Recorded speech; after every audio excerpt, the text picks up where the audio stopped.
IG क्षत्रिय सिरवी विकास सेवा समिति आपरी। ओ भाया तन मन धन सु देवो संयोग जाति चमन हो आपनी। श्री आईजी क्षत्रिय सिरवी विकास सेवा समिति आपरी।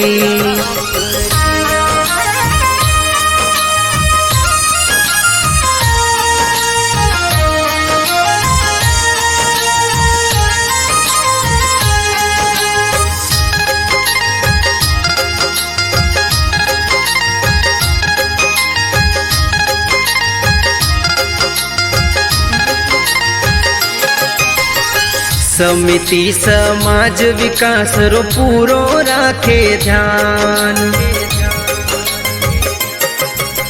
समाज बंधु सु अर्ज विनती रखो समिति रो मान।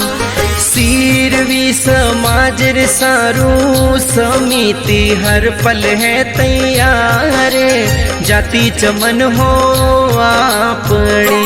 श्री आईजी क्षत्रिय सिरवी विकास सेवा समिति आपरी।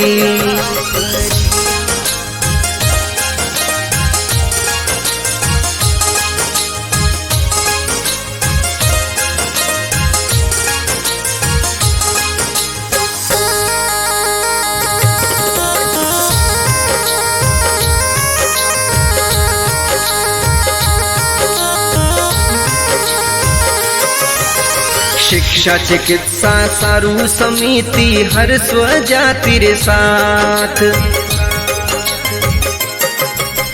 निर्धन निर्बल गरीब समाज बंधु रो राखे ध्यान।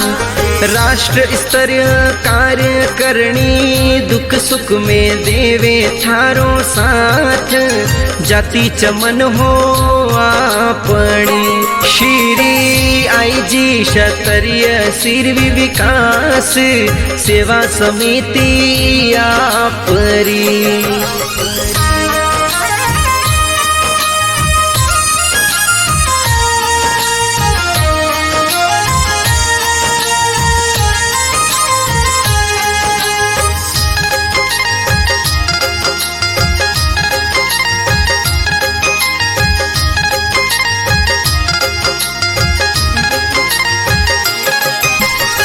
समिति रो एक उद्देश्य है आगे बढ़े समाज।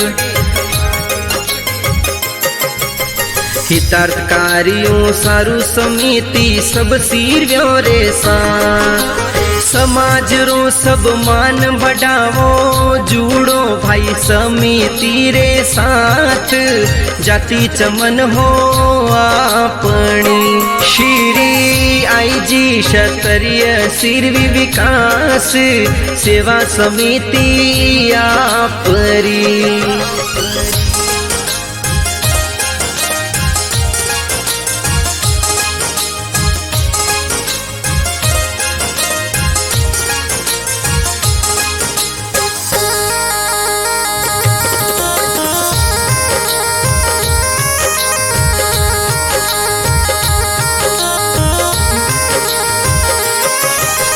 लखन चौधरी कलम चला कर साची बतावे बात।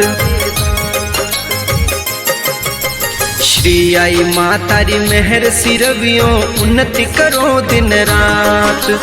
बिलाड़ारी श्री आई माता सारे सकल थारा काज जाति चमन हो आपनी।